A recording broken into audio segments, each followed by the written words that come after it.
Joe Dispenza. In this video, I wanted to take some time and demystify the concept of meditation. Once you understand the what and the why to meditation, the how becomes easier. I'm the author of 3 books. You Are the Placebo, Making Your Mind Matter, Breaking the Habit of Being Yourself, How to Lose Your Mind and Create a New One. And my first book was called Evolve Your Brain, The Science of Changing Your Mind. I have a background in neuroscience. I also have a Doctor of Chiropractic degree. My postgraduate training has been in brain function, memory formation, brain imaging, and the biology of epigenetics, and this concept called neuroplasticity, which really says that we're changed by every new thought we think, every new choice we make, every new behavior we demonstrate, every new experience we have, every new emotion we embrace. There's biological and physical changes that take place in our brain. But I think the greatest privilege that I have is that I have the opportunity to travel around the world and teach this concept to people all over in different cultures. And I'm happy to say that this is a time in history where it's not enough to know, it's a time in history to know how. And when people are given the proper type of information, and they can repeat that information, and they can understand it intellectually, and then they're given some type of practice to apply it. If they do it properly, they should have some type of transformation. That transformation should be in their body, in their mind, or somewhere in their life. And so I've had the opportunity and privilege to witness transformation all over the world. And I can tell you that on every culture, transformation looks exactly the same. When people are literally liberated from the chains of their own self-imposed limitations, the side effect is true freedom and true joy. And so it's been my honor and my privilege to really witness and participate in watching people really apply these principles to make measurable changes in their life. Now, in the last 2 videos, I spoke specifically about how we have all the biological and neurological machinery to go from thinking about something to doing something with it, to finally becoming a master of being it, to take knowledge, bring it into experience, and ultimately do it so many times that we have the wisdom to know how to do it over and over again. I also talked about how your personality creates your personal reality. And your personality is made up of how you think, how you act, and how you feel. So the present personality listening to this video called you has created the present personal reality called your life, which means if you wanted to create a new life, you'd have to change how you think, how you act, or how you feel. And when you begin to make those changes inwardly, you should be able to measure or see some effects somewhere in your body or in your life. I want to take a little bit of time and talk to you about how I got involved in all of this. But before I do that, I just wanted to take a minute and acknowledge all those people that are actually doing it from the last video. I love your comments. I love the fact that you're making the effort to cross that river of change that we talked about. In 1986, I was run over by a truck in a triathlon. I was coming up to a corner and there was a police officer on the corner. And I was passing 2 bicyclists. And he was pointing at me and he was waving me on to make this turn. And as I merged past these 2 cyclists, the problem was that the police officer had his back to the oncoming traffic. So as I made the turn, a 4-wheel drive Bronco catapulted me out of my bicycle and I landed squarely on my back. As a result of that, I wound up breaking 6 vertebrae in my spine. When you land hard on your back or on your butt, the compressive force takes the columns of these vertebrae, these blocks, and compresses them like pancakes. And so I had broken 6 vertebrae in that fashion, called compression fractures. Now, when you compress matter like that, or mass, and you flatten it out, the volume of that matter has to go somewhere. And in my case, it went back onto my spinal cord. So I had multiple compression fractures of my spine in 6 vertebrae, and I had bone fragments on my cord. One of the vertebrae was more than 60% collapsed, and when it collapsed, the neural arch, the arch that contains the spinal cord, broke like a pretzel, so I had cord compression. Now, the typical surgery for something like this is a radical surgery called the Harrington rod surgery. where they cut out the back parts of the vertebrae, and in my case it would be the base of my neck to the base of my spine, and then they screw in these long stainless steel rods, and when they screw the screws into these rods, the force of the screws cantilevers the spinal column off the spinal cord, and they were hoping that it would reduce the amount of pressure on my spinal cord. At that time I was facing a lot of neurological problems, and I was in severe pain, and I had a lot of numbness. So I had 4 opinions from 4 of the leading surgeons in Southern California. And after 4 opinions, I decided to not have the surgery. And so I had this idea in my mind at the time that kept saying to me over and over again, the power that made the body heals the body. I didn't know what that meant to the degree that I know now, but I understood that there's an intelligence that's giving us life in each and every one of us. It's the same intelligence that's keeping your heart beating right now and digesting your food and organizing hundreds of thousands of chemical reactions in one cell of your body in 1 second, that you're losing 10 million cells every second and you're making another 10 million, that there's an intelligence that has a mind that's much greater than our mind, that has a will, actually, that's so much greater than our will, and it has a love for life that's so much greater than our love for life. And so I thought, if my will could match its will, if my mind could match its mind, and if my love for life could match its love for life, maybe it would answer the call. So I wasn't going anywhere, doing anything. I was basically laying face down. I made 2 decisions. The first decision was I was going to make contact with this intelligence. And when I made contact with it, I was going to give it a very specific plan, a very specific design, a very specific template.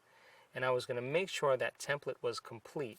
And when it was complete and to my satisfaction, then I would surrender my creation to a greater mind and allow it to do what it did best. In other words, if it was up to me to take care of all these bodily functions, I probably wouldn't survive. So it wasn't my job. My job was to surrender to a greater mind that could do it better than me. The second thing I thought about was that I wasn't going to let any thought slip by my awareness that I didn't want to experience. Well, both of those things sound really easy, but the problem was I realized very quickly that I couldn't get my mind to do what I wanted it to do. And secondly, I didn't have the focus to maintain a very complete model. I would start off thinking about reconstructing my vertebrae per vertebrae, and redesigning my spine, and then the next thing you know, I'd be thinking about spending the rest of my life in a wheelchair. Or I would just be thinking about, should I sell my home? And I'd have to start all over again. And I realized that when we're in crisis, or when we're in trauma or diagnosis or disease, when we have some type of catastrophe, we tend to focus on what we don't want to have happen instead of what we do want to have happen. And that's because of the hormones of stress. And so when we're living in stress, we're living in survival, and we're always preparing ourselves for the worst thing that could happen in our life. Because anything less, we have better chances of survival.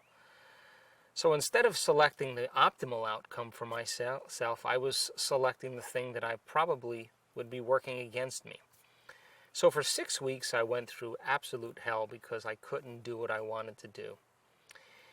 After about 6 weeks of my own personal torment, things started to get easier, and I noticed in a very short amount of time that I was able to do what took me 3 hours to reconstruct my spine. I was able to do it in my mind in about 45 minutes.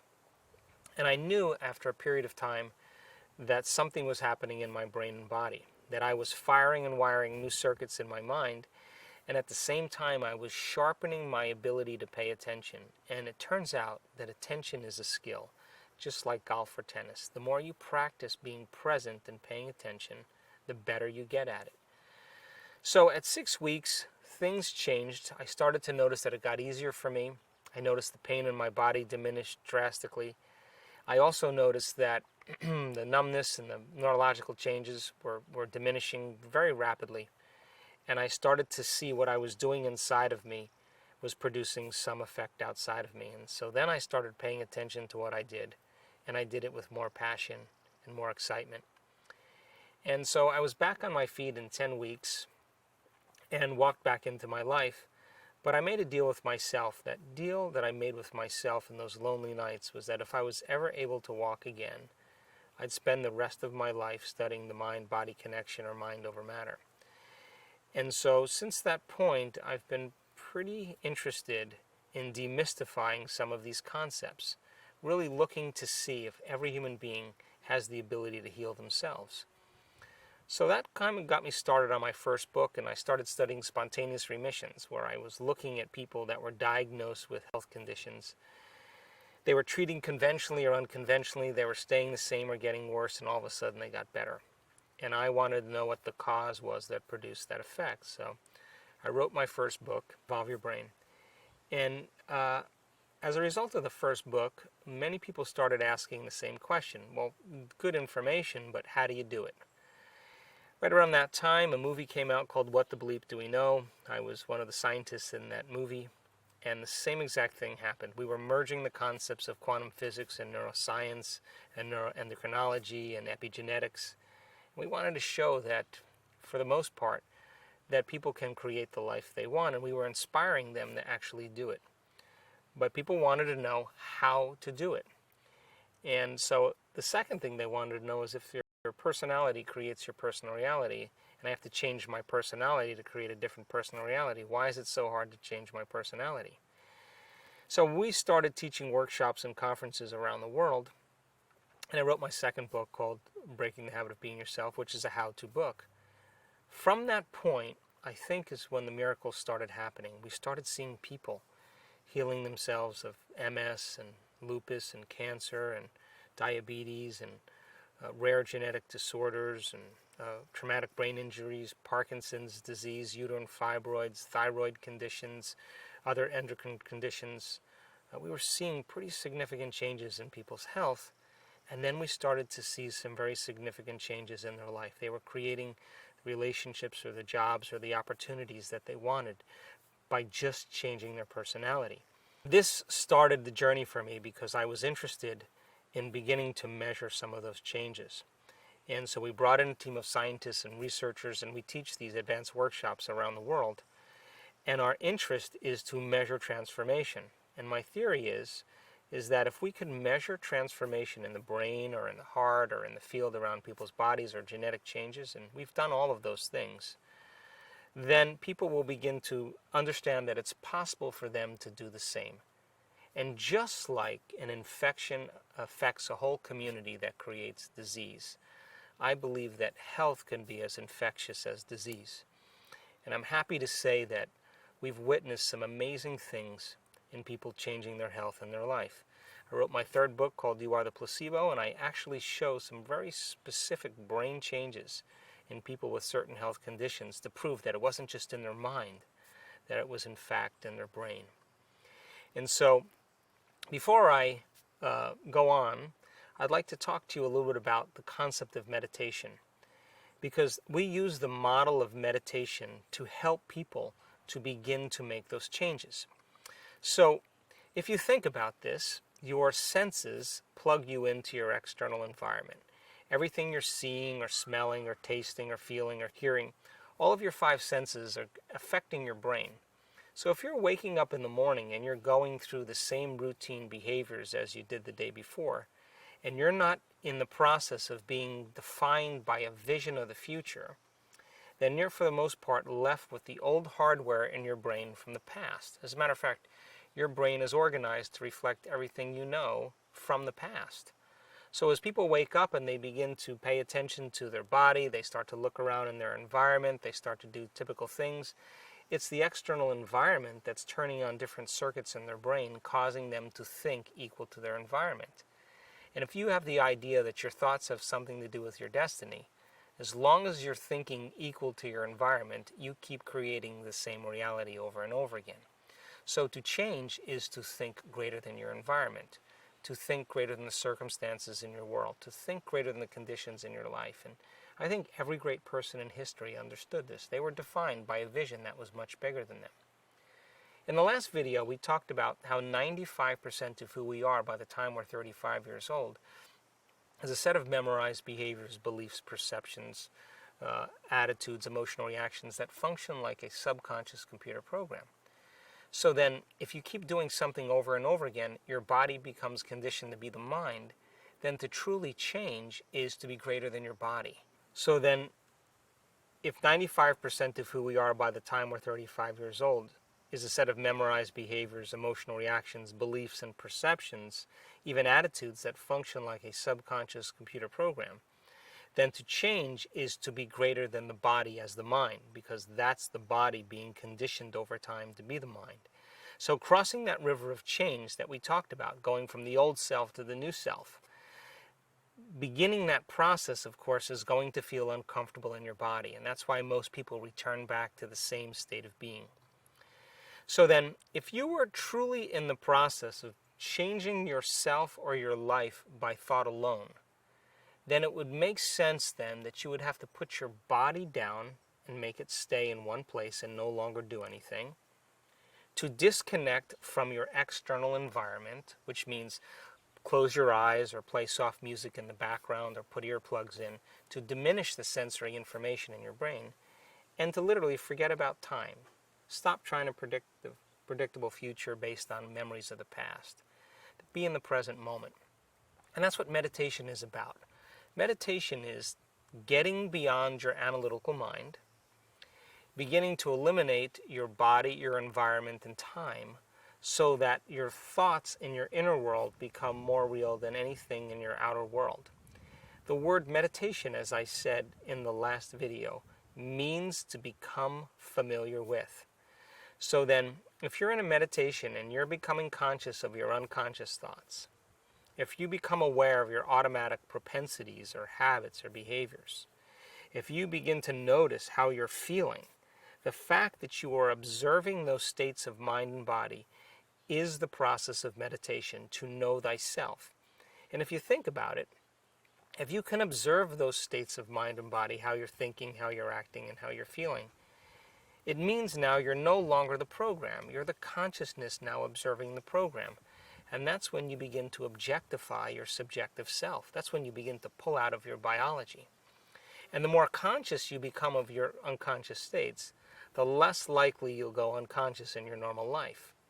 Now, if you're sitting in your meditation and you start to think about new ways of thinking, you begin to rehearse mentally or review in your mind or plan new behaviors you're going to demonstrate or new choices you're going to make. You begin to fire and wire new circuits in your brain. And if you keep firing and wiring those circuits, it'll begin to become familiar to you. And if you could cultivate the emotions of what the experience would feel like before it occurred, and you understood that emotion would be literally signaling new genes in new ways, and you weren't going to wait for the experience for the emotion, and you practice those emotional states of opening your heart and feeling gratitude and joy and love and freedom and wholeness. If you did that every single day, biologically and chemically, you would be able to cultivate that emotion a little easier the next time, and it would begin to become familiar to you. So then, if the word meditation means to become familiar with, and you understand that the whole purpose of meditation is to eliminate the environment, to set your body down and get beyond time, then as you begin to make your inner world more real than your outer world, according to the research that we've done over and over again in over 1,500 to 2,000 people's brains we've studied in meditation, that when you live as a materialist in your life and you put all of your attention on your external environment, your brain waves, the way your brain is processing information, function in what's called beta brain waves. In other words, in beta, your outer world is more real than your inner world because you're more conscious and you're more aware. Now, if you close your eyes and you eliminate some sensory information and you sit your body down and you're not seeing as much or hearing as much or feeling as much, your brain is processing less data, so your brain waves slow down. And when they slow down, you move into what's called alpha brainwave patterns. Now in alpha, your inner world tends to be more real than your outer world. You still can sense the outer world, but you're paying attention more to the inner world. It's the world of imagination.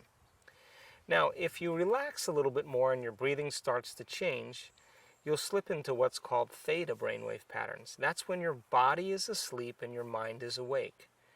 Now, if your body has been asleep and your mind is awake, that means your body is no longer the mind because it's asleep.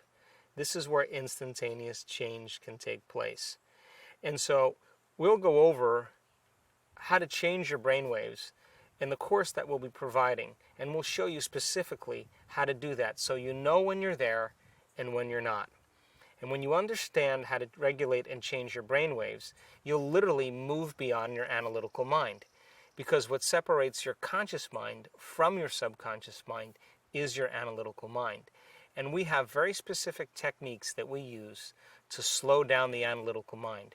And it turns out when you focus on nothing, when you focus on empty space, when you focus on the big black space behind your eyes, that's when the brain waves begin to slow down, and not only slow down, but get highly organized and highly coherent. And so we'll touch on that in more detail so that you'll have the tools to be able to practice it in your life. All of this information that we're talking about is for you to do something with. That if you have just the smallest part of your day in the morning, when your brain waves, when you're waking up in the morning, your brain waves go from delta, which is deep sleep, to theta, to alpha, to beta, to wakefulness. Or when you're going to bed at night, your brain waves go from beta to alpha to theta to delta. Those 2 times the door to the subconscious mind opens up. What if you were to sit up and close your eyes and be defined by a thought? In other words, if you are going to change your life by thought alone, if you are going to heal your body by thought alone, or if you are to create some new future time by thought alone, then you have to become thought alone. If you were to sit down then and close your eyes and just begin to relax your body and begin to become aware of the space behind your eyes, that big black space behind your eyes, and just relax into that space. And if you notice your mind wandering to people or things or emails or problems that you have, just keep returning back to that big black space behind your eyes. In time, your brain waves will begin to slow down. So practice that between now and the next video. Please send us your feedback. We love to hear from you. We love to see that you're doing the work. And most importantly, you are the miracle yourself. Try it out in your life and see what happens. That's when you get to experience the truth of all of this. I'll see you next time.